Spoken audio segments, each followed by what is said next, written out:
Go ahead.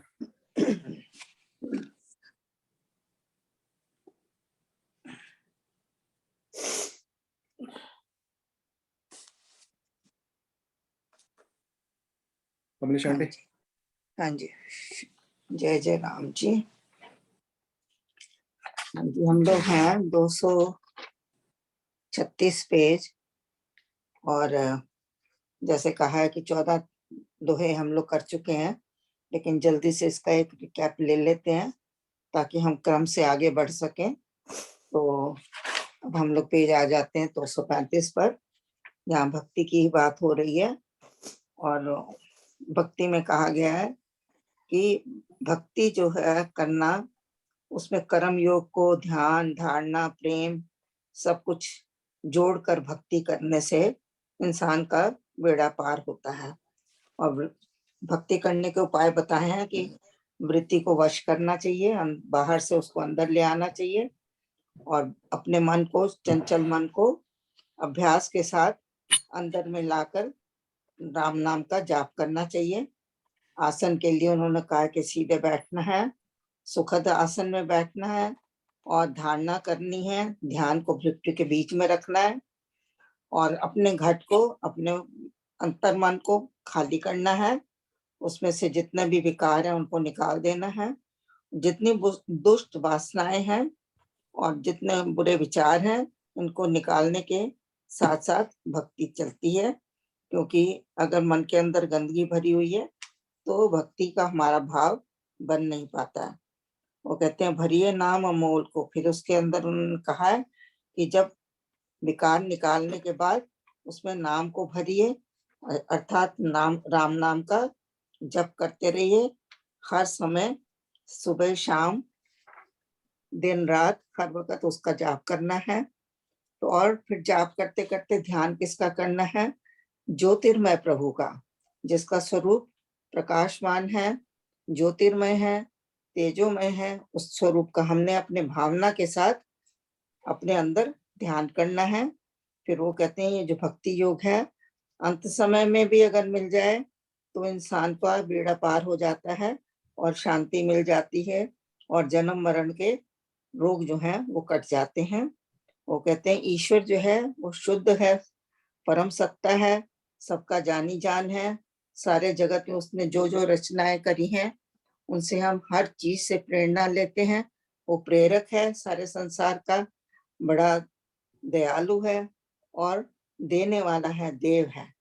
तो इस तरह से उन्होंने कहा है कि परमात्मा के हर काम में उसकी प्रेरणा है। हम जहां भी देखें हमें कुछ ना कुछ उसके अंदर से प्रेरणा मिल सकती है, अगर हम लेना चाहें तो ले सकते हैं। वे कह रहे हैं कि शरण उसी की पकड़नी है हमने। किसकी शरण पकड़नी है?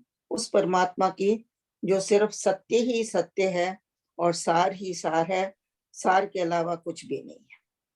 कहते हैं वो प्रभु जो है अकाल पुरुष, वो सबका करता है और सब में व्यापक है।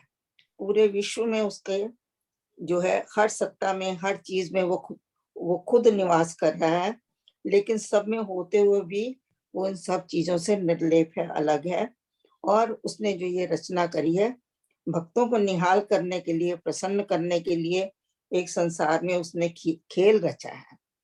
कहते हैं कि सर्वथा पाणीपाद है, उसके जितने भी हाथ पैर हैं, संसार में जितने लोगों के हैं, पशु पक्षियों के हैं, जिसके भी हैं, ये सोचिए कि ये परमात्मा के ही हाथ हैं, उसी के पैर हैं, उन्हीं से मैं काम कर रहा हूँ, और उन्हीं में ही आप उसको देखें, उसी के निराकार प्रभु को उसकी रचना में देखें। उसके रूप, उसका रूप जो है सृष्टि है, और उस सृष्टि के कण कण में वो बसा हुआ है। वो निराकार होते हुए भी साकार रूप में सृष्टि में हमारे साथ है। ये वो तो पहले ही कहते हैं ना, वो देव है, देने वाला है। बिल्कुल सही बात है। एक चीज मैं यहाँ पे जरा सा क्लैरिफिकेशन चाहता हूँ, वो ये है कि आप कितने घंटे जाप कर सकते हैं, क्योंकि कहा है सारा दिन उसका जाप करिए। ऐसा सोचना, इसका मतलब ये है कि उसका ध्यान करिए। जाप तो आप मुश्किल से बैठ के 1 घंटा करेंगे, आधा घंटा करेंगे, पर जाप के अलावा ध्यान वो सारा दिन चल सकता है, क्योंकि कोई भी कार्य कर रहे हैं, आप कहें कि हे परमेश्वर, तूने मुझे ये कार्य दिया है, मैं तेरे लिए कर रहा हूँ। उसको याद रखना ही उसका ध्यान है। इसी का ध्यान है। हाँ जी, वो कहते हैं कि सूर्यों में या वो चांद, जो भी करते उसके निमित्त कर दो ना, दैट्स इट। बिल्कुल। तो हर चीज में मतलब जिस भी तरीके से आप चाहें उसको याद करिए बस। वही ध्यान है। अपनों कहते हैं सूर्य में, चांद में, तारों में, हर जगह उसी का बल है, उसी की ज्योति है। इसके अलावा, परमात्मा के अलावा इस पूरे संसार में कहीं कुछ है ही नहीं, ऐसा हमको मानकर चलना चाहिए। तो ये था रिकैप। अब हम आगे बढ़ते हैं, 2 दोहे पढ़ते हैं और फिर उसका विश्लेषण करेंगे। वो सबका आधार है, उसने धारे लोक, अगम्य गति उसकी कही, बिना रोक ही टोक। जो जो सुवस्तु शुभ बनी, आकर्षण कर जोए, सुंदर शोभा शक्तियुत, उसमें विकसे सोए, उसमें विकसे सोए। वो कहते हैं कि वो जो है सारी पृथ्वी का, सारे लोकों का आधार है। खाली पृथ्वी नहीं, उसने कितने कितने कितने लोक बनाए हुए हैं। देखिए, स्वर्ग लोक है, नरक लोक है, पाताल लोक है, विष्णु लोक है, पितृलोक है, कितने लोक हैं। हम लोगों को तो नाम भी इतने नहीं आते, पर उसने इतने जो लोक हैं उसने अपने ऊपर धारे हुए हैं। का मतलब ये नहीं सिर पे नहीं रखे हुए, उसका मतलब यह है कि सारे लोकों की रचना उसी ने की है और वही सबका आधार है। अगम्य गति उसकी कही, और अगम्य माने जहां पर कोई जा ही नहीं सकता, ऐसी उस परमात्मा की गति है कि वो कहाँ कहाँ कहाँ कहाँ नहीं है। आप सोचिए कि ऐसे कोई स्थान नहीं है जहां पर कि परमात्मा नहीं है, इसलिए उसकी गति को अगम्य कहा गया। अगम्य, जहां कोई जा नहीं सकता, जहां हमारी दृष्टि नहीं जा सकती, जहां हमारी सोच नहीं जा सकती, ऐसी गति उस परमात्मा की है। और वो हर जगह पर बिना रोक टोक के अपना काम कर रहा है। उसको रोकने वाला कोई नहीं है, क्योंकि वही आधार है, वही सर्वोपरि है, वही एक सार है संसार का। इसलिए बिना रोक टोक के उसका कार्यक्रम या उसका नियम पूरी सृष्टि में चल रहा है। पर ये आप कैसे कह सकते हो कि लोक हैं? कई जगह पे तो यही है कि सब कुछ यहीं पे मिल जाता है, there is no such thing as स्वर्ग लोक, नरक लोक। नहीं, वो तो हम लोग कहते तो हैं, लेकिन जो लोग यहाँ से चले जाते हैं, इतने ऊंचे ऊंचे लोग भी हैं, वैकुंठ लोक है। कहते हैं कि परमात्मा की परम गति जब देता है किसी को तो अपने लोक में ले जाता है, तो उसका लोक तो कोई तो है ना, उसका धाम है, परम धाम कहते हैं उसको, वैकुंठ लोक कहते हैं उसको। बड़े बड़े ऊंचे ऊंचे अनंत लोक हैं हमारे, जहाँ पर ऋषि मुनि युगांतरों तक बिना शरीर के रहते हैं। ये तो कहा लोग जाता तो है हैं, कि लेकिन ये कहा देखा जाता तो है कि किसी ने नहीं ना। 8 लोक हैं, भू भव स्वा, महा जप तप सत्य और पार ब्रह्म। इसकी बहुत लंबी व्याख्या है, पर भू भव स्वा में 3 लोकों के अंदर ही सारी पृथ्वी घूमती रहती है। भू मतलब भव, जो भूमि है, यहाँ पर लोग जन्म लेते हैं। भव सागर के अंदर उनका वो घूमते रहते हैं, इस जितना भी भूमंडल है उसके अंदर घूमते रहते हैं। और स्वर्ग, भू भव स्वा, और स्वर्ग के अंदर या नरक के अंदर उनकी कर्मों के हिसाब से उनकी आपस में आपसी वापसी होती रहती है। तो इन तीनों लोकों के अंदर लोग घूमते रहते हैं, भू भव स्वा, महा या जप बट तप सत्य। विपिन जी ये भी तो कहते हैं सब स्वर्ग नरक यहीं पे है सब कुछ। ओके, देयर सब इज कुछ नो यहीं पे सच है। थिंग एज कोई स्वर्ग लोक है, कोई नरक लोक। जो तुम्हें मिलता है वो यहीं मिल जाता है। क्या होता है कि जैसे कोई आदमी अच्छे कर्म कर लेता है, बहुत ही अच्छे कर्म कर लेता है, हाँ, तो तो उसकी लाइफ उसकी अच्छी गुजरती है।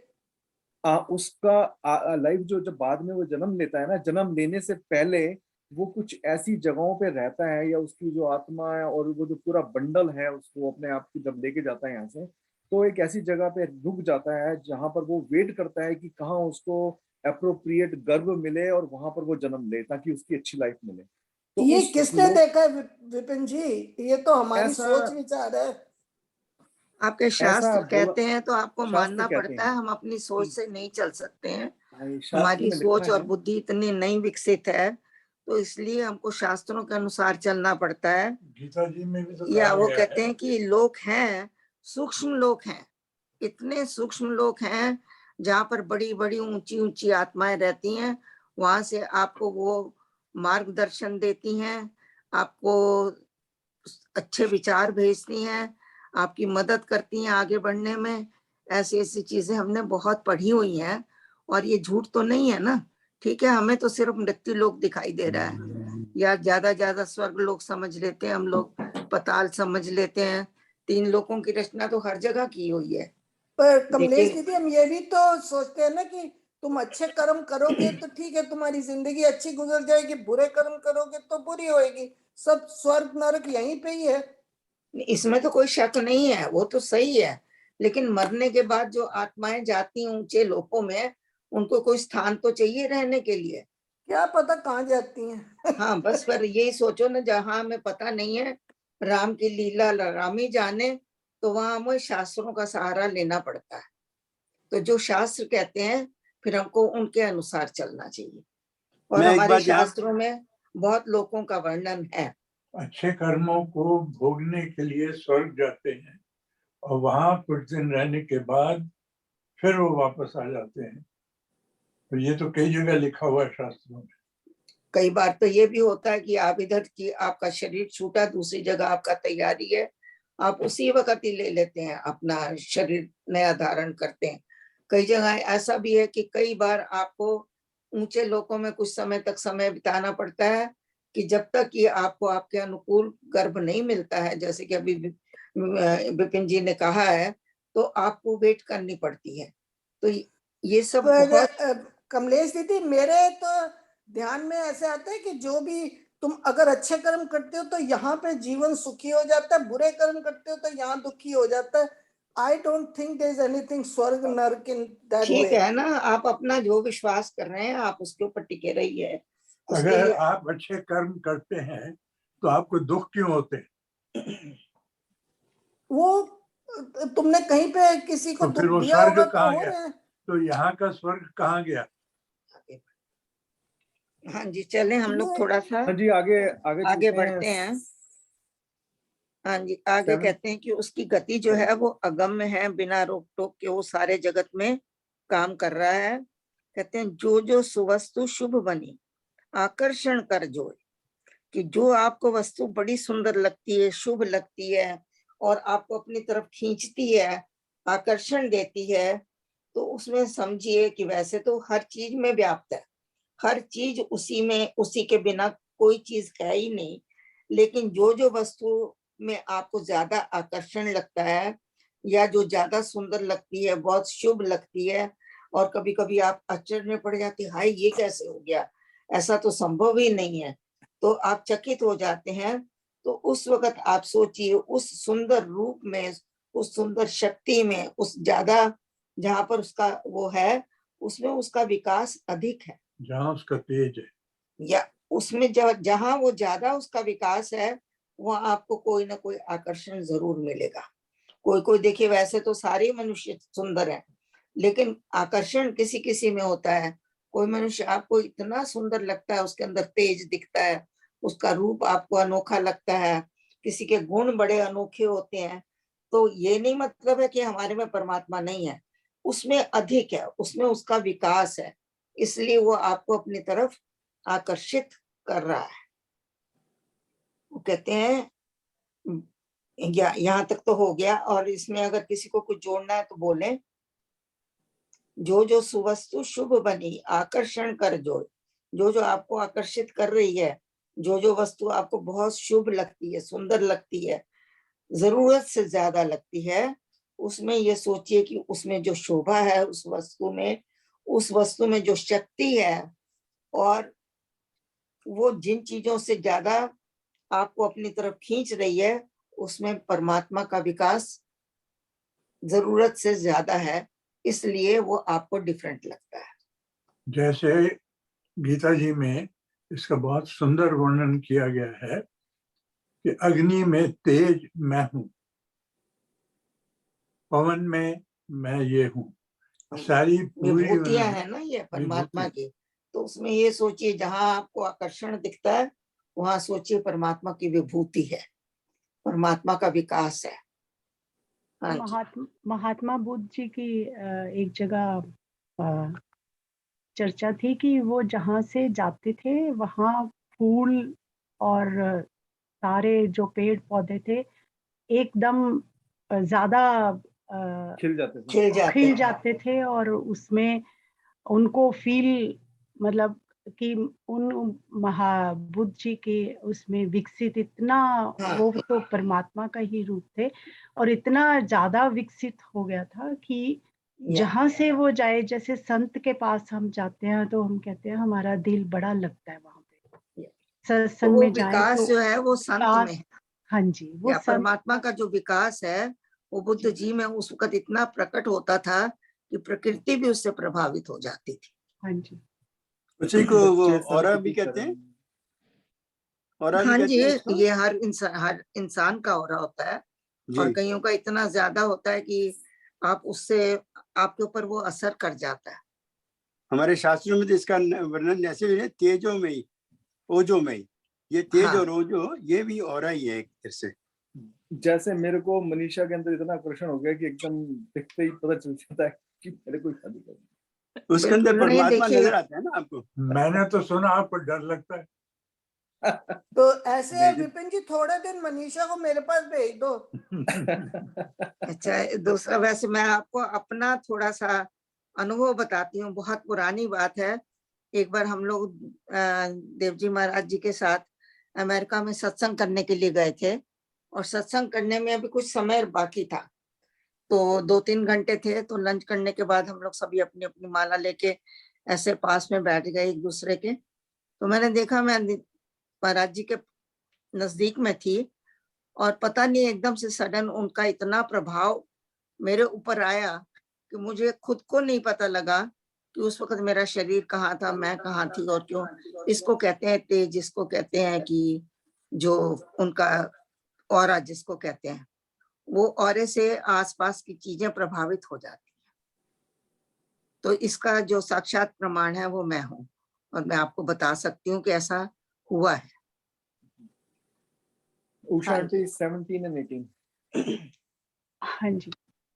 विश्व सुरचना चित्रमय अद्भुत लीला धाम, रची सुशोभित मोहिनी अतिशय सुंदर राम, ईश्वर के संकल्प से लीला है ये रास, विविध रंग व चित्र में उसका कहा निवास।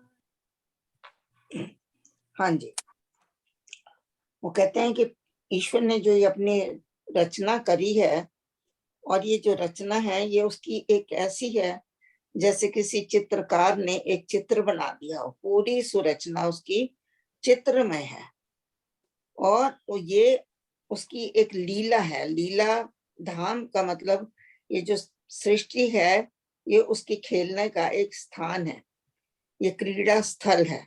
लीला किसको कहते हैं? लीला परमात्मा की कही जाती है, इंसान की लीला कम होती नहीं कही जाती। हम साधारण मनुष्य खेल खेलते हैं, लेकिन परमात्मा जो है वो लीला करता है। लीला किसको कहते हैं? लीला होती है जिसमें परमात्मा स्वयं से स्वयं खेलता है, और कोई नहीं होता है। परमात्मा स्वयं से स्वयं को ही खेलता है, और वो पूरी सृष्टि का विस्तार कर देता है, और स्वयं ही रचता है, स्वयं ही विलय भी कर देता है, उसको लीला कहते हैं। उसके अंदर वो शक्ति है कि वो स्वयं ही रचना करता है और स्वयं ही उसको विलीन भी कर देता है। जैसे एक छोटा बच्चा है, अभी आप देखोगे चित्र बनाएगा और बड़ा सुंदर चित्र बना के 2 मिनट के ऊपर उसके ऊपर पेंसिल लेके या रंग लेके उसको काट फाट के उसका बराबर कर देता है। उसने खुद ही बनाया, खुद ही उसको खराब कर दिया। कभी कभी वो पेज फाड़ देगा, कभी उसको पेज को मरोड़ के गार्बेज में फेंक देगा, तो वो उसका खेल है। लेकिन परमात्मा का खेल जो है वो लीला है। वो स्वयं से स्वयं खेलता है और स्वयं ही रचना करके स्वयं ही उस रचना को अपने अंदर समेट लेता है, उसको कहते हैं लीला। तो उसकी जो ये पूरी सृष्टि है एक लीला का धाम है, लीला का स्थान है। उसने इसी लीला के हिसाब से रची सुशोभित मोहनी, उसने जो रचना करी है वो कैसी है, बड़ी सुशोभित है, बड़ी शोभा वाली है, बड़ी मन को मोहने वाली है और अतिशय मतलब बहुत से बहुत, जिसके ऊपर और कुछ हो नहीं सकता, सुंदर है। और वो सुंदर क्या है, परमात्मा ही है। और उसको हम लोग राम कहते हैं, इसलिए उसको कहते हैं अतिशय सुंदर राम। अब वही राम हमको नाम रूप में भी मिला हुआ है, वही राम साकार रूप में भी है। अगर हम मूर्ति पूजा करते हैं, वही राम पूरा सृष्टि में भी समाया हुआ है, वो भी साकार है। तो हम उसको, हमारे पास बहुत तरीके हैं उसको याद करने के, उसको देखने के, उसको समझने के। हमारे लिए कुछ भी मुश्किल नहीं है। यदि हम थोड़ा भी ध्यान दे दें तो हम उसकी इसी रचना में जो सृष्टि है उसमें हम उसकी लीला देख सकते हैं और उसमें उस परमात्मा का दर्शन कर सकते हैं, उसको अनुभव भी कर सकते हैं। बिल्कुल जरूर कर सकते हैं अगर चाहें तो। ईश्वर के संकल्प से लीला है ये रास। लेकिन वो कहते हैं कि ये सृष्टि की रचना कैसे हुई, ये लीला उसने कैसे करी, एक संकल्प से। बस उसने कोई विचार नहीं किया। संकल्प होता है कि एक सेकंड के लिए आपके मन के अंदर कोई बात आई और वो पूरी हो गई। तो विचार वो होता है जिसको आप मनन करते हैं, मन के अंदर रखते हैं, वो समय लेता है। लेकिन संकल्प जो है वो क्षणिक होता है। वो संकल्प आता है और परमात्मा के मन में ऐसा ही संकल्प आया कि मैं सृष्टि की रचना करूं, मैं एक से अनेक हो जाऊं, मैं ये लीला करूं, तो जिससे कि मेरे भक्त हैं वो रीझ जाएं। जैसे हम लोग कहते हैं ना, हम ऐसा कुछ करें कि हम परमात्मा को रिझाएं, तो परमात्मा कहता है मैं कुछ ऐसा करूं जिससे मेरा भक्त रीझे। तो देखिए उसने सारी सृष्टि हमारे लिए रच दी है। कहते हैं कि ईश्वर के संकल्प से लीला है ये रास, ये उसका खेल है। ये उस परमात्मा ने जो रचना करी है उसने कोई बहुत विचार नहीं किया, बहुत उसने कोई नियम नहीं बनाया, कुछ भी नहीं किया। बस उसके मन के अंदर एक सेकंड के लिए संकल्प आया और वो हो गई। बस ऐसी परमात्मा की शक्ति है। वो कहते हैं विविध रंग वैचित्र में उसका कहा निवास, कि उसने जो रचना रची है उसके अनेक अनेक अनेक तरह के रंग हैं। एक रंग में नहीं रंगी। देखिए आसमान नीला है, पानी जो है कहीं आपको हरा दिखता है, कहीं आपको नीला दिखता है, कहीं आपको उसके रंग में भूरापन दिखता है। पृथ्वी भूरी है और जो पेड़ पौधे हैं वो हरे हैं और फूल हैं जो तरह तरह के रंग बिरंगे हैं। तो उसकी रचना में तरह तरह के रंग हैं और वो विचित्र भी है। वो कहते हैं कि जहां जहां पर उसकी रचना है वहां वहां उसका निवास है। वो स्वयं रहता है उस रचना में, हर चीज के अंदर वो स्वयं बैठा हुआ है, हर चीज में उसका ही प्रभाव है। उसके बिना पूरी सृष्टि में कुछ भी नहीं है, ऐसा यहाँ पर कहा गया है। हाँ जी, आप अगर कुछ जोड़ना चाहते हैं तो। जैसे एक चित्र में आपने चित्र को देखा, आप बहुत प्रसन्न हुए, पर अगर आप डीपली उसको सोचें तो उस चित्र में चित्रकार के भी दर्शन हो सकते हैं। क्या अद्भुत बनाई है चीज। और ऐसा भी है कि अगर चित्र इतना सुंदर है तो उसको बनाने वाला कितना सुंदर होगा। ऐसा भाव भी तो आता है और होना भी चाहिए। और इसी भाव के साथ उसने सृष्टि रची है कि मैं स्वयं तो एक एक के साथ नहीं जा सकता, पर मेरी सृष्टि में सब मुझे देख पाए, हर उस सृष्टि में मेरे साथ जुड़ पाए, इसलिए उसने सृष्टि की रचना कर दी। एक तो मेरे को गाना याद आ रहा है इसके ऊपर, ये वो हाँ जी, मैं भी वही सोच ही रही थी जो ये आप सोच रहे हैं। कौन दुनिया चित्रकार बनाने है, वाले कौन चित्रकार है, ये कौन चित्रकार है। या तो नहीं, दूसरा एक भी तो गाना है ना, दुनिया बनाने वाले क्या तूने दुनिया बनाई, काहे को दुनिया बनाई। तो वो उसका आंसर भी यही है कि उसने भक्त को रिझाने के लिए, अपने दर्शन कराने के लिए दयालु होकर, कृपालु होकर, हर एक चीज के अंदर खुद स्थित होकर उसने हमारे लिए ये सृष्टि रची लीला है। रच दी राम ने विपिन भक्त जाने समझे विपिन जी, नहीं। आपने कौन सा बताया भजन? ये कौन चित्रकार है, ये कौन चित्रकार है। गा या के सुनाओ, ऐसे नहीं पता लगता। नेक्स्ट टाइम आपसे रिकॉर्ड करवाऊंगा मैं। And आगे बढ़े। anyone likes to put any comments before we move forward? And Kiran aunty, 19 and 20, 19th and 20th. हाँ जी। उसकी इच्छा प्रकट है, बल शक्ति जहाँ जान, हो शोभा ऐश्वर्य ही ओज तेज का स्थान। ऐसी करिए धारणा, लिए श्रद्धा विश्वास, भक्ति प्रेम के धर्म में राम रहे ही पास। जय श्री राम। उसकी इच्छा प्रकट है, बल शक्ति जहां जान। कहते हैं जहां आपको बल दिखाई देता है, अद्भुत बल, अद्भुत शक्ति, तो समझ लीजिए कि ये उसकी इच्छा ही यहाँ प्रकट हो रही है। कभी कभी इतने मतलब अद्भुत कर्म हो जाते हैं इंसान से कि आप सोच भी नहीं सकते हैं। तो जैसे कि कई बार सुना हुआ है कि एक माँ है, वो अपने बच्चे को मौत के मुंह से निकाल कर ले आई। उस वक्त उसके अंदर वो बल कहाँ से आया? वो जो बल है, अद्भुत बल और शक्ति जो वहां है, वहां ये सोचना चाहिए वहां पर परमात्मा की इच्छा प्रकट हो गई। उस इच्छा प्रकट होने से उसके अंदर जो शक्ति आई है, उसकी वजह से वो इतना अद्भुत कार्य हो पाया, अदरवाइज वो संभव नहीं होता है।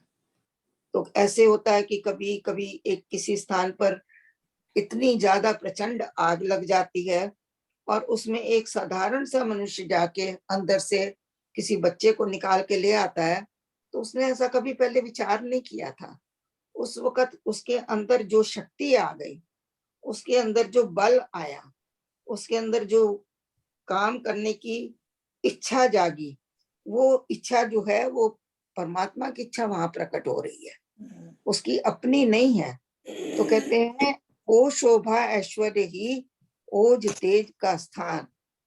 तो ऐसी जहां पर शोभा होती है, जैसे ऐसा आपको चकित करने वाला ऐश्वर्य जहां दिखाई दे, तो वहां ये सोचो कि उसका परमात्मा का ओज है। ओज किसको कहते हैं?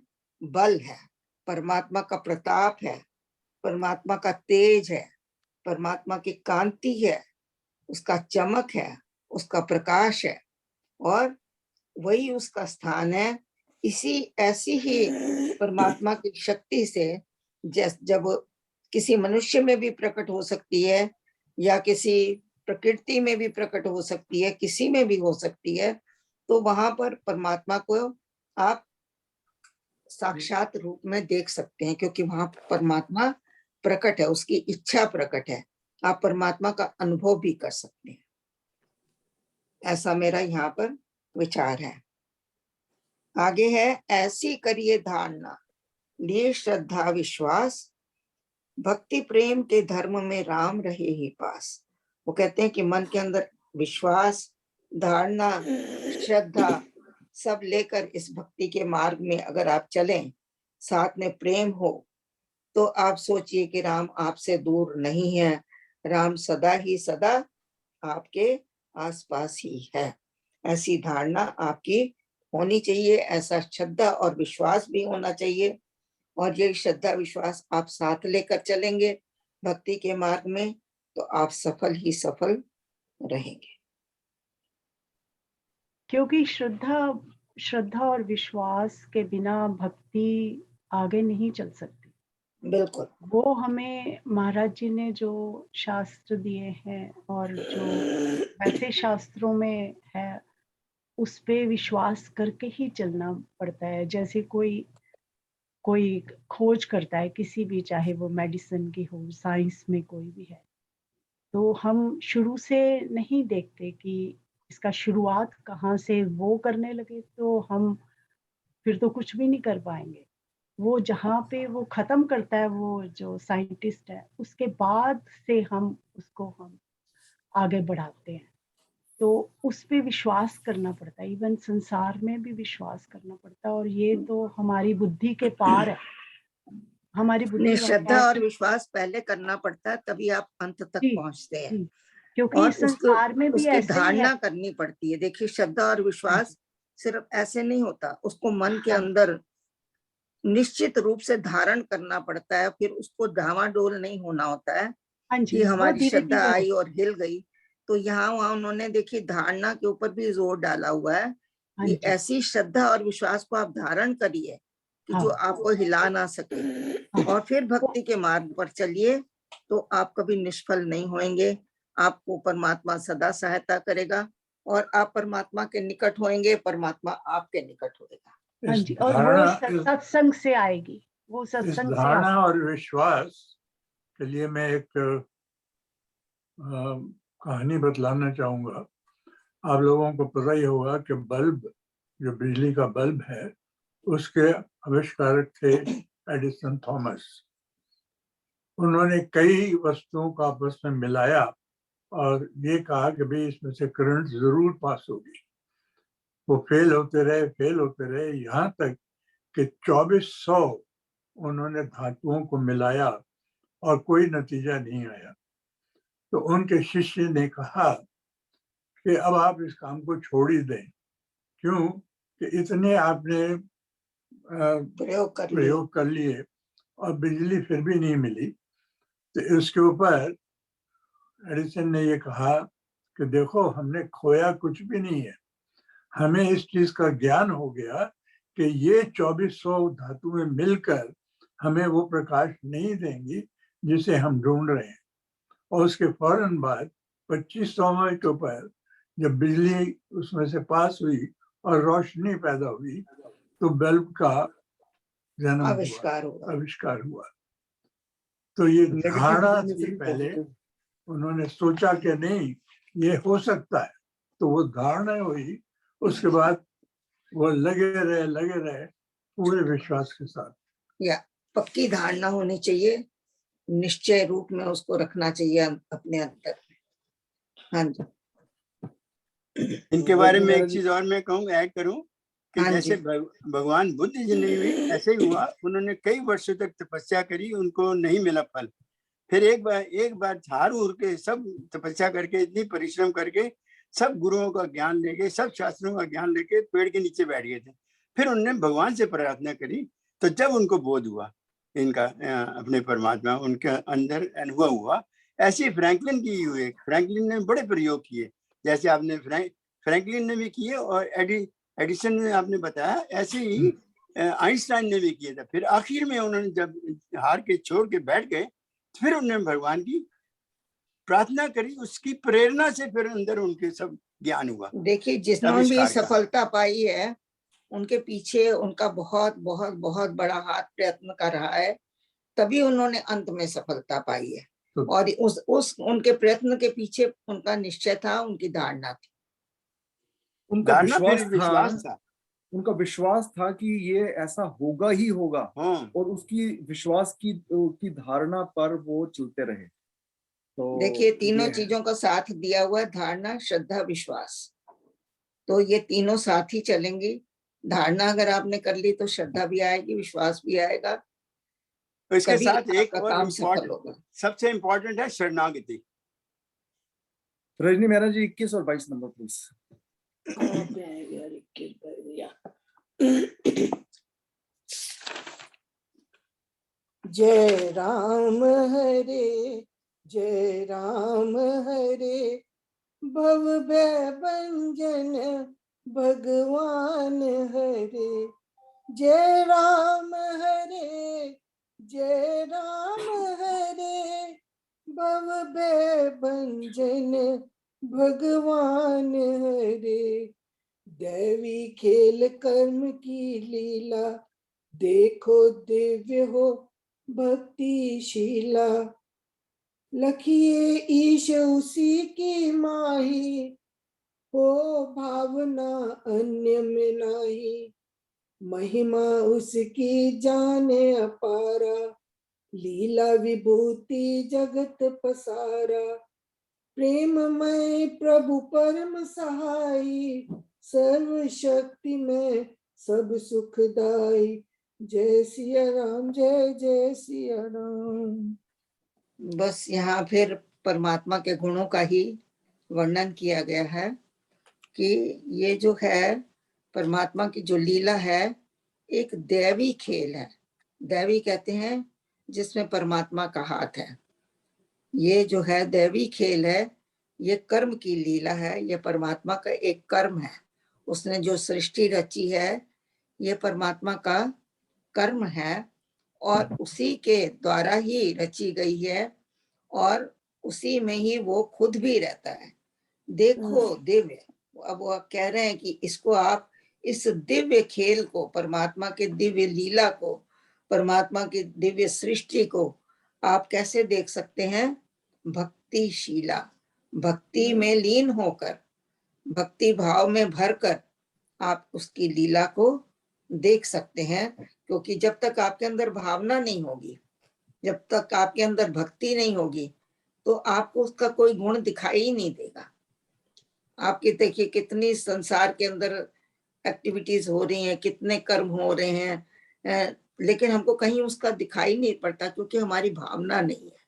इसलिए ये भावना और भक्ति के बिना हम उसके कर्म को, उसकी लीला को, उसके खेल को ना तो देख सकते हैं ना समझ सकते हैं।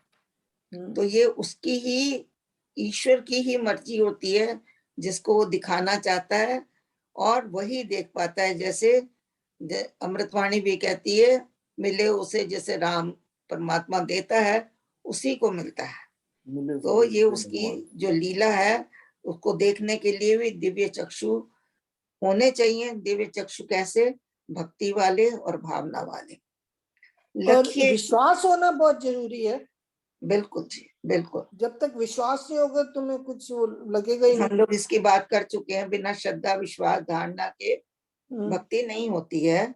तो वही चीजों को साथ साथ लेके ही चलते रहें, क्योंकि अगर हम उनको छोड़ के चलेंगे तो बात नहीं बनेगी। इसलिए जो जो चीजें हमने ऊपर पढ़ी हैं वो हमारी अगले दोहों में उनको साथ लेकर ही चलना है। इसीलिए हम लोग रिकैप करते हैं ताकि हमारा क्रम बना रहे। वो कहते हैं लखिए ईश उसी के माही, उसी परमात्मा से ही तुम परमात्मा को जान सकते हो। बिना परमात्मा के तुम परमात्मा को नहीं जान सकते। वही आपको चाहे तो आपको अपनी इच्छा से और अपने दृष्टि से वो आपको अपनी लीला में शामिल कर सकता है, आपको निमित्त बना सकता है, आपको अपना प्रिय बना सकता है। अगर आप चाहते हैं तो ऐसी भावना रखिए और ऐसी भावना बनाइए कि अन्य कुछ है ही नहीं सिवाय परमात्मा के, कुछ नहीं है।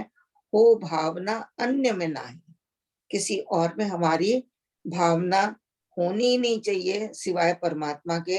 यही सोचना चाहिए परमात्मा का बनाया हुआ है, परमात्मा की लीला है, परमात्मा की सृष्टि है, उसकी इच्छा है, हर जगह उसका विस्तार है।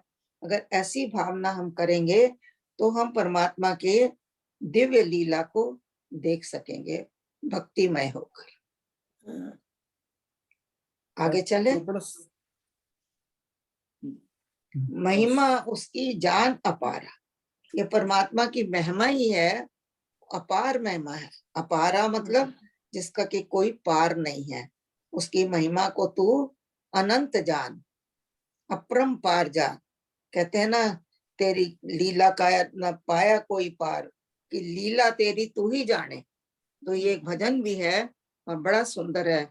तेरी लीला का न पाया कोई पार के, लीला तेरी तू ही जाने। तू ही जाने ओ रामा, तू ही जाने, तेरी महिमा का न पाया कोई पार के, महिमा तेरी तू ही जाने। तो ये उसी बात को इन्होंने यहाँ कहा है कि उसकी महिमा जो है वो अपरंपार है, उसकी जो विभूति है, उसकी जो लीला है पूरे जगत में है। जैसे हम पहले भी कह चुके हैं, उसकी विभूति, विभूति का मतलब जहां सार है। देखिए हर मनुष्य के अंदर जो है वो शक्ति है, लेकिन उसकी शक्ति की जो विभूति है वो आपको कहीं कहीं प्रकट होती है। तो इसी तरह से उसने गीता में लिखा हुआ है कि मेरी विभूतियों से तू मुझे जान सकता है, कि सूर्य में मैं तेज हूँ, वायु में मैं बल हूँ, या मैं पूरा तो नहीं, मैं अग्नि में मैं तेज हूँ। इसी तरह उसने अपनी विभूतियां बताई हैं। तो कहते हैं कि पूरे संसार में उसकी विभूतियां वो प्रकट हैं और वो जगत में फैली हुई हैं। उससे तो उसको थोड़ा थोड़ा जान सकता है, अदरवाइज तो उसकी महिमा अपरंपार है। कोई उसकी लीला को, उसकी महिमा को जान ही नहीं पाया। हारे ऋषि मुनि कर ध्यान, लगा बना मन मंदिर आलिशान। कहते हैं उसको तुम अंदर में ही जान सकते हो, अपने घट मंदिर के अंदर ही जान सकते हो। तो कह रहे हैं कि महिमा उसकी जान पारा, लीला विभूति जगत पसारा। उसकी लीला जो है, उसकी विभूतियां जो है पूरे जगत में ही फैली हुई हैं, जगह जगह फैली हुई हैं। तो देखिए उसकी विभूति क्या है, फूलों के अंदर वो एक सुगंध है, तो ये उसकी विभूति है। फूलों का रूप भी है, फूलों में रस भी है, फूलों में सुगंध भी है। तो देखिए कितनी कितनी उसने हर जगह पर अपने को बखेरा हुआ है। प्रेममय, वो प्रभु जो है वो प्रेममय है और परम सहायी है। हर जगह आपको सहायता करने के लिए तैयार है और सर्वशक्तिमय है।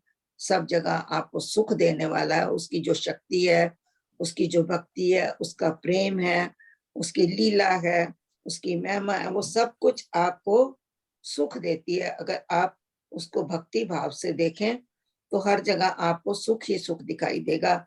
उसकी लीला में आपको कोई दोष नहीं दिखेगा। जो हम तो लोग फिर जगह लोग जगह बुरे दोष कर्म क्यों करते हैं? क्योंकि वो देखिए उनका ज्ञान ढका हुआ है, उनको पता नहीं है कि वो क्या कर रहे हैं। जिस दिन उनके मन के अंदर थोड़ा सा ज्ञान आ जाए, थोड़ी शक्ति आ जाए, थोड़ा समझ आ जाए, तो इंसान बुरे कर्मों से स्वयं बच सकता है।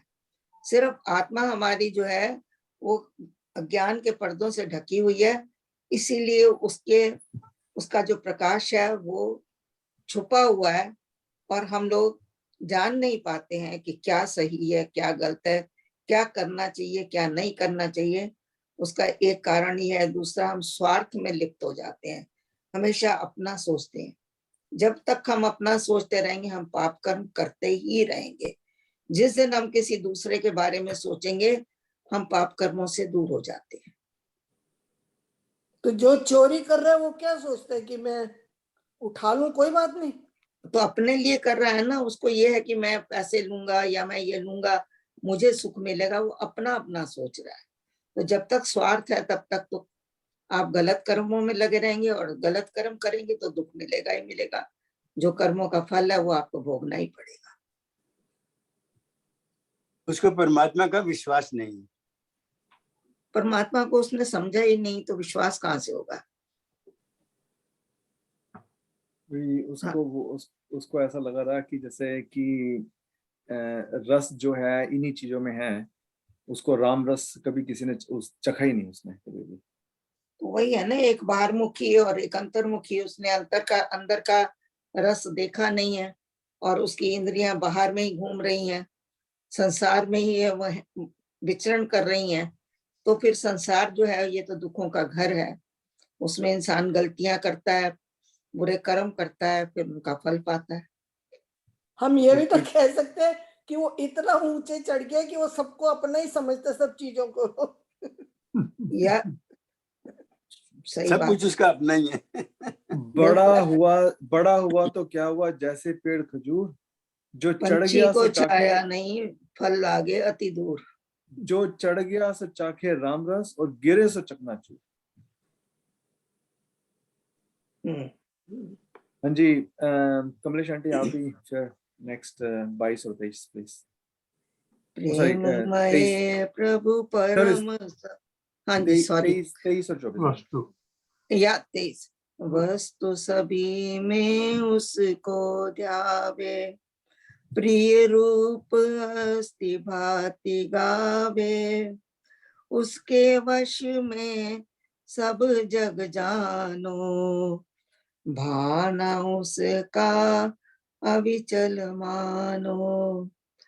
क्रिया प्रधान विश्व रचाया, ग्रंथ ऋषि मुनि जन ने गाया, जन्म मरण फल ही सब भोगा, माता पिता बंधु संयोगा। हाँ जी, वो कह रहे हैं कि वस्तु सभी में उसको ध्यावे, प्रिय रूप अस्ति भांति गावे। कहते हैं हर वस्तु में अगर हम चाहें तो हम उसका ध्यान कर सकते हैं, उसको देख सकते हैं, उसको पा सकते हैं, उसको अनुभव कर सकते हैं। और प्रिय रूप, उसका जो रूप है वो अति प्रिय है और वो अस्ति है। अस्ति का मतलब होता है उसकी विद्यमानता, उसकी स्थिति। जो परमात्मा का रूप है और जो उसकी स्थिति है, जो उसकी विद्यमानता है, उसको हम जो है उसकी वस्तुओं को देखते हुए, उसके गुणों को देखते हुए हम तरफ उसकी चर्चा कर सकते हैं। सब भांति गावे, सब प्रकार से हम उसकी गुणगान कर सकते हैं परमात्मा का। जैसे कहते हैं ना, तू ही तू, तू ही तू, तू ही तू। हाँ, हर चीज में तू है, तू ही तू। बिल्कुल, हर चीज में तू है। और इसी हर चीज को देखते देखते आप उसके रूप में स्थित हो जाते हैं, विद्यमानता उसकी को आप समझने लगते हैं। कोई भी वस्तु देखते हैं तो कहते हैं दुनिया में तेरे सिवा तो कुछ है नहीं, इसमें भी तू ही है, मेरे में भी तू है, दूसरे में भी तू ही है, खाने पीने में भी तू ही है। हर चीज में जब हम तू तू तू तू उसको देखने लग जाते हैं, तब उसके जो प्रिय रूप है और उसकी स्थिति है, उसकी विद्यमानता है, उसका हम हर तरफ गान करने लग जाते हैं। सब भांति मतलब सब प्रकार से, सब प्रकार से हम उसको याद करने लग जाते हैं। गावे का मतलब यहाँ पर यह आएगा, खाली गाना गाना नहीं है। गावे का मतलब है उसको ध्याना, उसको समझना, उसको देखना, उसके गुणों को वर्णन करना, मतलब उसी का ही गुणगान करना कहते हैं उसको गावे गावे। तो वस्तु सभी में उसको ध्यावे, हर वस्तु में वो परमात्मा को देखे और उसकी स्थिति को, उसके विद्यमानता को अनुभव करे और फिर उसका गुणगान करे। उसके वश में सब जग जानो, पूरा संसार जो है, पूरा विश्व उसी के वश में है। वो चाहे तो उसको अभी मिनटों में, एक सेकंड में वो इसको खत्म भी कर सकता है और चाहे तो इसको और भी बढ़ा सकता है, इसको और भी घटा सकता है। चाहे तो अभी प्रलय आ जाए, चाहे तो अभी भूचाल आ जाए, चाहे तो अभी सूखा पड़ जाए, उसके वश में है सब कुछ। भाना उसका अविचल मानो। भाना मतलब होता है परमात्मा की इच्छा। परमात्मा की इच्छा जो है उसको ऐसा मानो कि वो कभी भी बदल नहीं सकती है। अविचल, जहाँ कोई बदलाव नहीं है, कोई चलन नहीं है। अविचल, चल मतलब जहाँ पर कोई मतलब टिका हुआ एक्टिविटी नहीं है, वो एक्टिव या अचल है। उसकी जो इच्छा है उसमें कोई बदलाव नहीं हो सकता है। वो अविचल है, और परमात्मा की इच्छा जो है उसी में सारा संसार बना हुआ है, सारे संसार में वो रमा हुआ है। तो ऐसा उन्होंने यहाँ पर कहा है कि हर वस्तु में हम उसको देखें। आई थिंक हम लोग कोशिश तो कर सकते हैं ना। हाँ जी बिल्कुल। हाँ जी, 23 हो गया, अब चौथा है 24वां, सॉरी। क्रिया प्रधान विश्व रचाया। अब ये बात को हम लोग पहले भी कई बार कह चुके हैं कि उसकी जो विश्व है उसके अंदर क्रिया मतलब करना, और क्रिया के साथ ही गति जुड़ी हुई है। तो ये भी हम लोगों ने पहले पढ़ा था कि सबसे पहले संसार में क्या परमात्मा ने बनाया, जब उसने ये सोचा कि मैं एक इस जगत की रचना करूं या कोई खेल खेलूं, सृष्टि बनाऊं, जो भी उसने संकल्प किया, तो सबसे पहले उसने गति बनाई। कहते परमात्मा स्वयं भी गति है, और फिर उसने गति बनाई, क्योंकि इससे पहले सृष्टि में गति का कहीं कोई विस्तार नहीं था। उसने सोचा कि यदि गति नहीं होगी, हर चीज तो रुकी हुई होगी। जैसे हमारे पास भगवान ने हाथ दे दिए, अब उसमें गति नहीं है तो हम काम नहीं कर सकते। क्योंकि उसका गुण है कमलेश जी के सत चित आनंद। सो वो जो चित है, वो जो चेतना है, वो उसकी हर समय वो उसकी शक्ति जो काम कर रही है, वो हमेशा ही उसके साथ ही, वो उसमें ही है, परमात्मा में ही। गति जो उसने कही, सबसे पहले परमात्मा ने गति को ही इस संसार में लेके आया। प्रकृति में सबसे पहले गति हुई, क्योंकि प्रकृति भी एकदम शांत थी, और परमात्मा भी जो पुरुष था वो भी एकदम शांत रूप में ही था, ब्रह्म में था, ब्रह्म रूप में, जहाँ उसकी कोई क्रिया नहीं थी, कोई क्रीड़ा नहीं थी, कोई उसमें कर्म नहीं था, कुछ नहीं था। तो जब उसने सृष्टि की रचना का सोचा तो सबसे पहले गति आई। गति के साथ फिर, गति का मतलब क्या होता है? चलना। फिर उसके साथ क्रिया जुड़ी, करना। गति के साथ फिर करना जुड़ा, फिर करने के साथ में कर्म जुड़ा। तो ये तीन चीजें, गति, क्रिया और कर्म, इनको एक ही माना गया है। और ये गति भी परमात्मा का एक गुण है कि देखिए, हर परमात्मा की हर चीज के अंदर वो खुद है, तो गतिमान है तभी तो है। अगर उसके अंदर गति ना होती तो वो किसी एक जगह पर टिका हुआ होता। वो कण कण में अगर व्याप्त है तो ये उसकी गति के कारण है। तो कहते हैं क्रिया प्रधान विश्व रचाया। उसने पूरी विश्व के अंदर जब रचना करी तो उसने क्रिया का विस्तार किया, या क्रिया का उसने जन्म दिया। तब उस क्रिया से सारा विश्व काम करने लगा। आपके पैर काम करते हैं तो क्रिया से करते हैं, आपके हाथ काम करते हैं तो क्रिया पहले होती है, फिर क्रिया के बाद कर्म होता है, तब आप उनसे किसी तरह का काम करते हैं। अगर उसके अंदर क्रिया ही ना हो, हिले डुले ही ना, तो आप कर्म कैसे करोगे?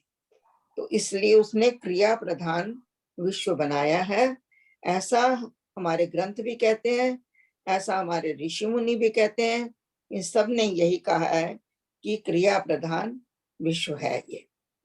उसके कारण ही जन्म मरण फल ही सब होगा। अगर क्रिया ना होती तो कर्म ना होता, कर्म ना होता तो फल, लोग जब अच्छे बुरे कर्म ना करते तो जन्म मरण ना होता, और जन्म मरण ना होता तो फल का भोग ना होता। सब एक दूसरे से जुड़े हुए हैं। पहले हम कर्म करते हैं, फिर उस कर्मों का फल मिलता है, और उन फलों के कारण हम कर्म भोगते हैं। फिर हमारा फिर से जन्म मरण का चक्कर चलता रहता है, और फिर हमें फिर माता मिलते हैं, फिर पिता मिलते हैं, फिर भाई बहन मिलते हैं। उनके संयोग से फिर हम सृष्टि में रचे रहते हैं और कर्म करते रहते हैं और सुख दुख झेलते रहते हैं। तो वो कहते हैं ये कि कैसे होता है कि ये तुम्हारी माँ होगी, ये पिता होएगा? स्वामी जी ने एक जगह पर लिखा है कि ये सब आपको एक एक्सीडेंटली मिलते हैं।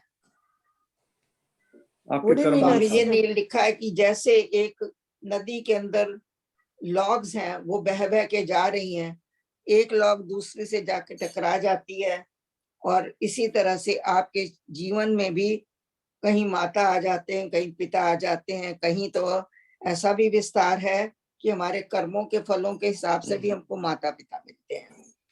तो ऐसा हमने सुना है, और बाकी इसके आगे हमें भी नहीं पता कि सही क्या है क्या नहीं है। तो हमको इतना पता है कि यहाँ भी देखिए स्वामी जी ने लिखा है संयोगा, संयोग से मिलते हैं। जैसे अभी मैंने कहा कि नदी के अंदर अगर लोग जा रहे हैं, एक दूसरे से टकरा जाते हैं, एक दूसरे के साथ मिल जाते हैं, तो संयोग होता है। तो यहाँ भी स्वामी जी ने यही लिखा है, माता पिता भाई बहन बंधु आपको संयोग से मिलते हैं, और उसी के संयोग से आप फिर कर्म करते रहते हैं, अच्छे बुरे कर्म करते हैं, फिर उनका फल भोगते हैं, दुख सुख में पड़ते हैं, रोते हंसते रहते हैं, फिर और जन्म जन्मांतरों में फंसे रहते हैं। आज चोपड़ा हाँ। साहब चुप है, पता नहीं क्यों बात है। नहीं मैं सुन रहा हूँ, सारी पूरी तरह अटेंटिव हूँ। मैं कहा बात खत्म हो ना, फ्लो तो ही कुछ बोलूं मैं। आप तो बोल सकते हैं। ऐड कर देता हूँ एक छोटी मोटी चीज, कि जो आज का टेक अवे है वो ये है कि लीला राम रचाई। लीला सारी है, और हमें छोटे या बड़े जो रोल दिए डायरेक्टर ने वो हमें निभाने हैं, और कैमरा शूट और ये सब चलेगा। और श्रद्धा भाव से, अमृतवाणी की लाइन है ना कि जितने कर्तव्य कर्म कलाप करिए राम नाम कर जाप। जो भी काम करें और उससे निमित्त कर दें और थैंकफुल रहें, तो ही तसल्ली है, तो ही शांति मिलती है। लेकिन जब आप ध्यान करने लगते हो, आपके विचार लेफ्ट राइट, कभी भूतकाल कभी भविष्य काल में आते हैं। तो और कमलेश जी ने शुरू में एक बात कही थी कि आखिरी वक्त पे भी कभी कुछ बंदा समझ जाए तो तर जाता है। वैसे तो आप बंदे को पता ही नहीं होता कौन सा वक्त आखिरी है, इसलिए सारे वक्त को आप आखिरी समझ के चलें तो ज्यादा बेटर है। एक छोटा एग्जांपल ले लूं तो उससे पता लगेगा, रूपांतरण अगर होना हो तो उसमें ये लाइन भी कवर हो जाएगी कि मिले उसे जैसे दे भगवान। एक जगह समुद्र के किनारे महात्मा बुद्ध बैठे थे अपने शिष्य के साथ, और सामने दूसरे किनारे पे हैवी बिजनेसमैन जो बड़ा कामयाब था, उसका काम ही समुद्र के किनारे चीजों का ढूंढना, मोती शोती का था। लंबे चौड़े काफले के साथ आया, 10-12 मोटरों के साथ, और पैसे की उसको कोई कमी थी ही नहीं। लेकिन उसने जब देखा ये फकीर बैठे हुए हैं, कहते ये टाइम वेस्ट बड़ा करते हैं, खामखा बैठे रहेंगे, न लेना न देना, जैसे हम कर रहे हैं, तो हमें भी ऐसे ही शायद गिनते होंगे लोग। तो कोई लेना, हर आदमी अपनी अपनी दुनिया में जीता है, वो अपनी दुनिया में जी हम रहे तो भक्ति प्रकाश पढ़ रहे हैं, क्या कह रहे हो? नहीं हम नहीं, में बैठे हैं। मेरी बात तो वो ही मीना में बैठे हैं। नहीं मेरी वो ये बात कह रहे हैं कि पूरी कोई नहीं हुई दूसरा ना। सोचता होगा, दूसरा कोई क्या दूसरा सोचता है सोचता होगा कि क्या की बात कर रहे हैं ना, कोई और बंदे सोचते होंगे कि टाइम ज्यादा वेस्ट करते हैं, लेकिन ये हर एक की अपनी अपनी सोच है, अपनी अपनी लाइफ है।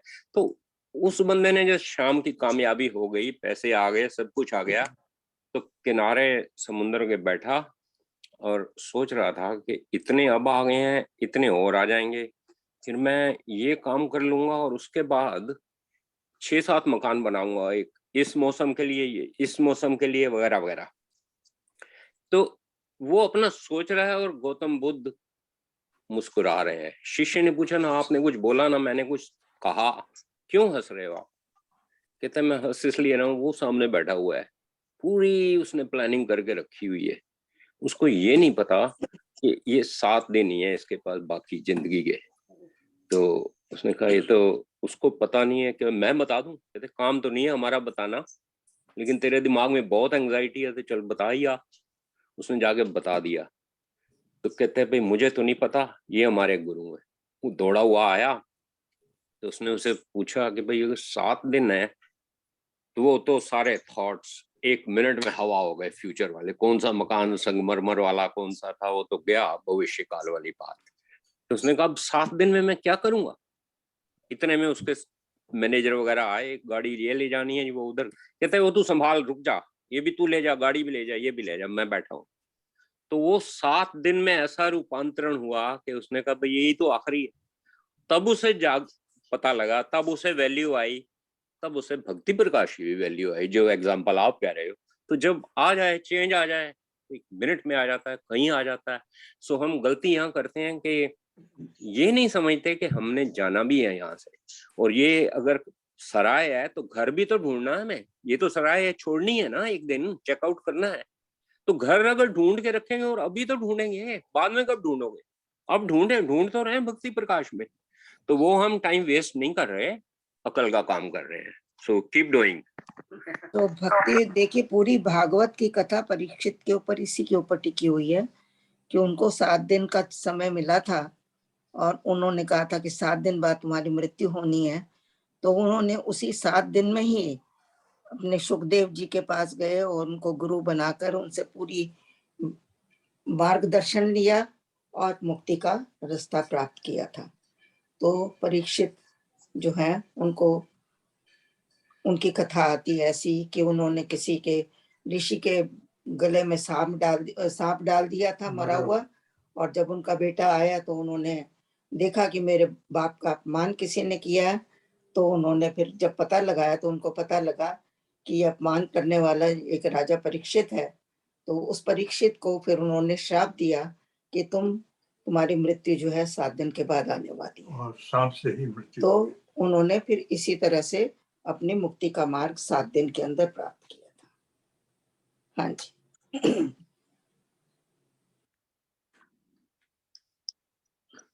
खत्म हो गया ये तो मेरे हाँ ख्याल जी, से। 25 और सॉरी 25 और 26 रजनी मेहरा जी। जय राम हरे, जय राम हरे, भव भय भंजन भगवान हरे। जन्मांतर जाना दुख नाना, पाना फल है राम विदाना। करता कर्म का वै ये जाना, राग द्वेष में रहे लुभाना। जो जन मन में राग हटावे, कर्म लेप उस पास न आवे। राग द्वेष से ऊपर जो ही, निरानिमित्त कहा जन सोही। जय सिया राम, जय जय सिया राम, जय सिया राम, जय जय सिया राम।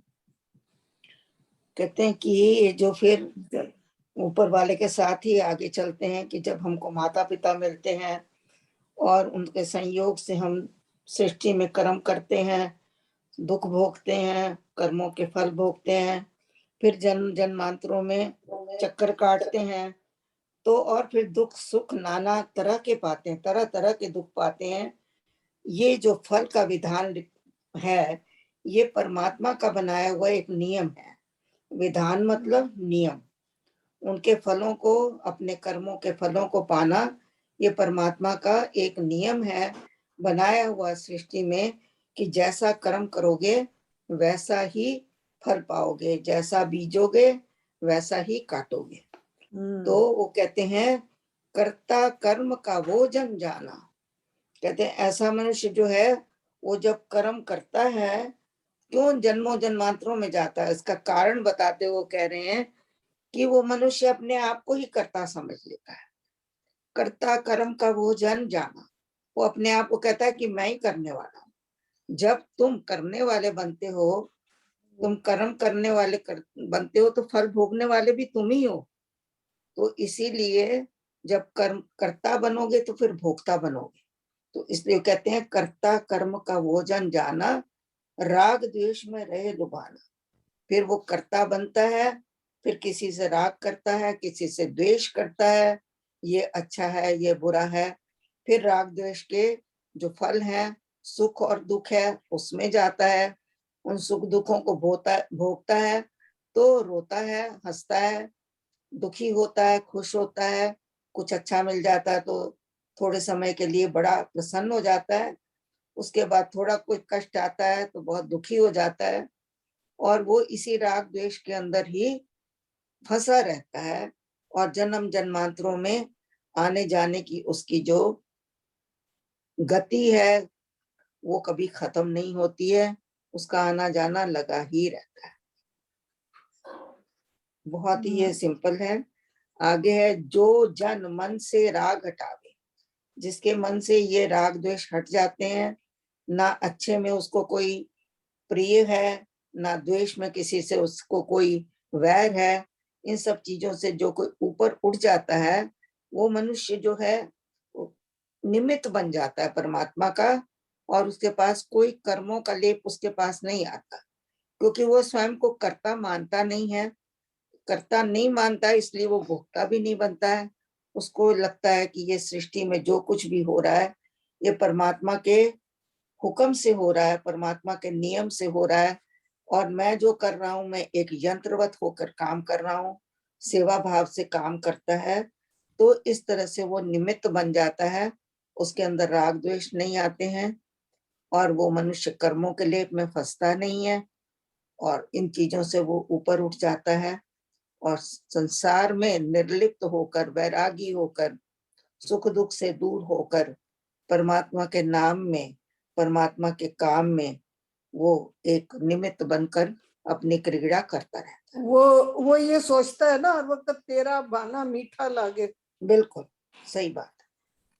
वो हर काम परमात्मा को समर्पित करता है, स्वयं भी समर्पित है, हर कर्म उसको समर्पित है, तो उसको ना दुख घेरते हैं, ना कोई उसको कर्म लेप करते हैं, ना ही उनका उसको फल भोगना पड़ता है। तो वो मनुष्य चलता फिरता एक, क्या कहते हैं उसको, मोक्ष में, सब चीजों से खत्म, जीवन मुक्त हो हट जाता है। जाता है। वो जीवन मुक्त मनुष्य कहलाता है, या, और वो उसको मरने के बाद फिर मुक्ति की कामना भी नहीं रहती, स्वयं में मुक्ति मिलती है। एक जगह स्वामी जी सत्यानंद जी महाराज जी ने ये भी कहा है कि मुक्ति की कामना मत करो। अरे जब तुम अब रास्ते पे चल पड़ोगे, राम नाम के रास्ते पे चल पड़ोगे, अपने कर्मों को सुधार लोगे, अपने विचारों को सुधार लोगे, तो जो ये मुक्ति है वो तुम्हारा पीछा करेगी, वो तुम्हारे पीछे पीछे आएगी। तुम्हें उसको मांगने की जरूरत नहीं है, वो तुम्हारी गुलाम है, तुम उसके गुलाम नहीं हो। तुम सिर्फ अपने आप को संभालो, अपने कर्मों को संभालो, राम नाम में लगो, भक्ति में लगो, सेवा में लगो, तो मुक्ति तुम्हारा पीछा स्वयं करेगी।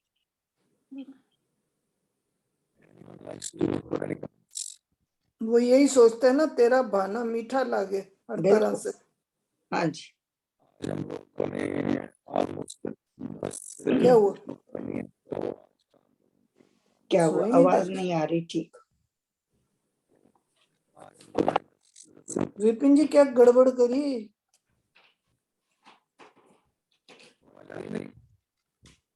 लगता है विपिन जी थक गए आज। विपिन जी उसके पास नहीं है अपनी मशीन। आवाज नहीं आ रही। जी वो भजनों का प्रोग्राम